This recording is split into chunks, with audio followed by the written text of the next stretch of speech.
अस्सलाम वालेकुम वरहमतुल्लाहि वबरकातुहू।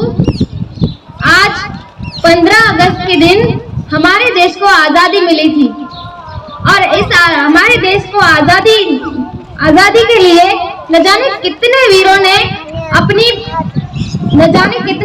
अपना बलिदान दे दिया और हमारे देश को आज़ादी सन 1947 में मिली थी। 1947 में मिली थी और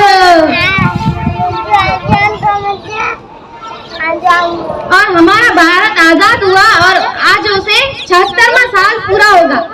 आजादी मिली तब हमारे देश की आबादी 36 करोड़ थी और उस आबादी में 36 करोड़ की आबादी में 18% लोग ही शिक्षित थे और 18% में से 9% महिलाएं थी शिक्षित थी। और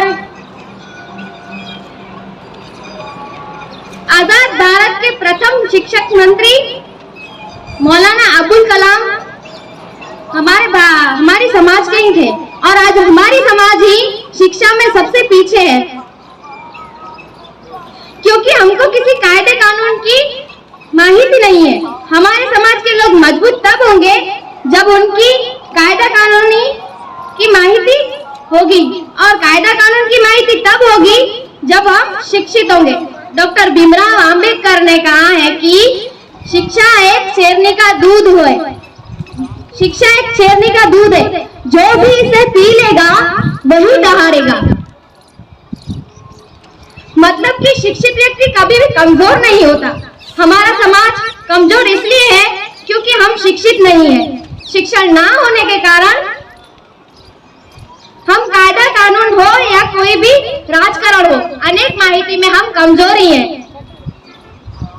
इसीलिए हमारी समाज को मजबूत करने के लिए शिक्षण की बहुत ही जरूरत है। मैं इधर आई तो महिलाओं के लिए थी, पर यहाँ तो सब लोग ही शिक्षा में कमजोर है। हमको स्टैंडर्ड 10 के बाद क्या आता है वो भी नहीं पता। इसलिए सिर्फ SSC बोर्ड तक नहीं, पर आगे की पढ़ाई भी बहुत जरूरी है। विचार करिए, आप इस टेक्नोलॉजी के जमाने में हम शिक्षित नहीं होंगे तो हमको कितनी मुसीबतों का सामना करना पड़ेगा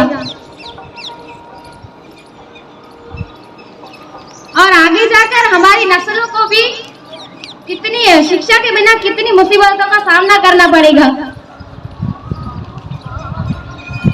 आजकल के जमाने में हमारे घर के समाज में लड़कियों को सिर्फ 4-5 कक्षा तक ही पढ़ाया जाता है। क्यों?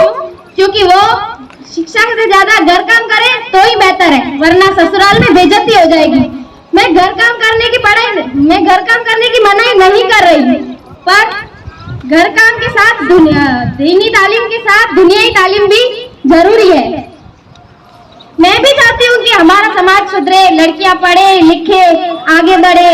मैं जो बोली वो मुझ पर नहीं, आप सब पर निर्भर करता है कि आप कैसे इंसान हैं। आप में से एक इंसान अपनी बेटी को पढ़ाएगा तो उसे देखकर दूसरे लोग भी अपनी बेटी को पढ़ाएंगे। इससे हमारी समाज धारा में सुधार होगा। इसलिए पढ़े, आप खुद भी बच्चों को पढ़ाएं, आगे बढ़ाएं। बस।